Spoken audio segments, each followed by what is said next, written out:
In the heart of Kyiv, time has a new, terrifying currency. It isn't measured in hours or days, it's measured in seconds. For the people of the Ukrainian capital, the nightmare is a constant, shifting reality, a 3-minute warning that defies traditional defense. This is the era of the 3M22 Zircon. Russia calls it a masterpiece of hypersonic engineering. Kyiv calls it a Kyiv killer.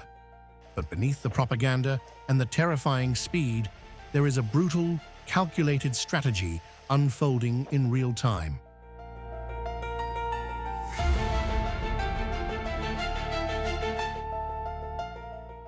Let's cut through the myth. Is it truly a hypersonic marvel? Some experts say it's a quasi-ballistic missile in disguise, a solid-fuel rocket that trades complexity for raw, destructive kinetic energy.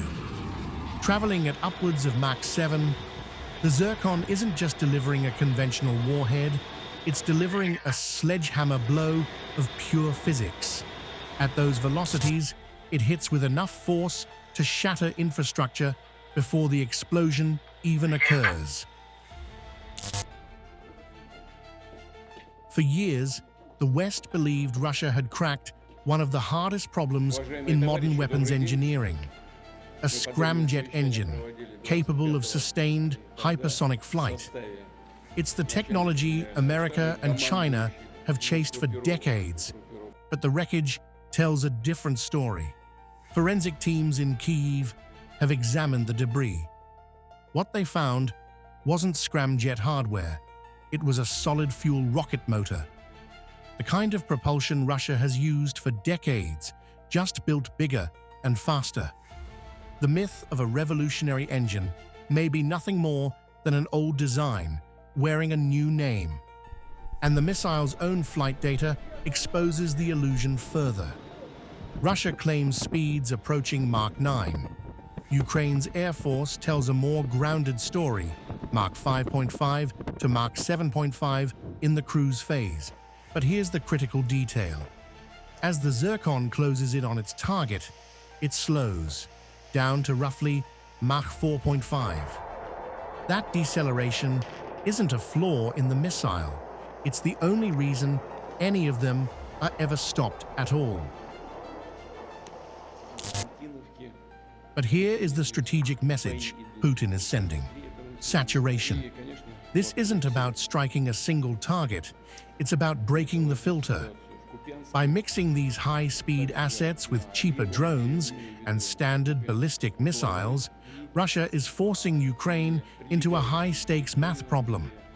Every time a Patriot or SAMP-T battery engages a Zircon, it burns through a precious limited interceptor. If the defenders hold fire, the Zircon hits. If they shoot, they exhaust their stockpile. It is a war of attrition played out in the atmosphere, and the message to Kyiv is clear: we have the volume, and you have a limited supply.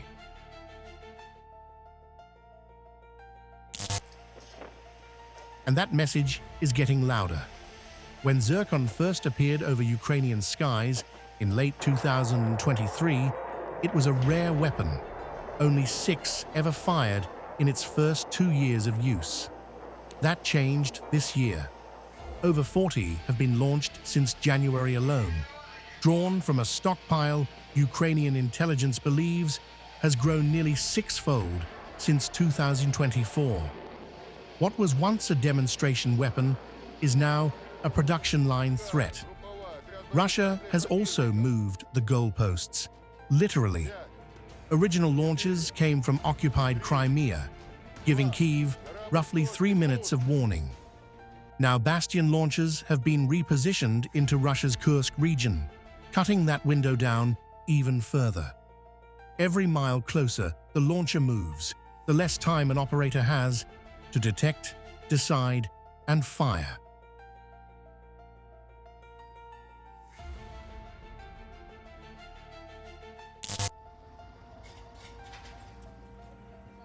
The night of June 1st into June 2nd showed exactly what that math looks like in practice.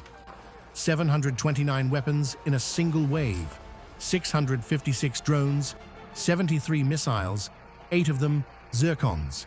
Kyiv, Dnipro, Kharkiv, Zaporizhia, all struck.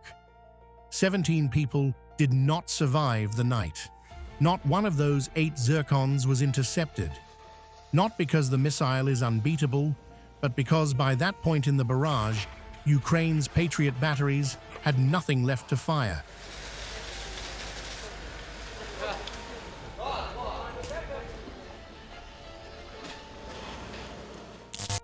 Is the Zircon unstoppable? The data says no.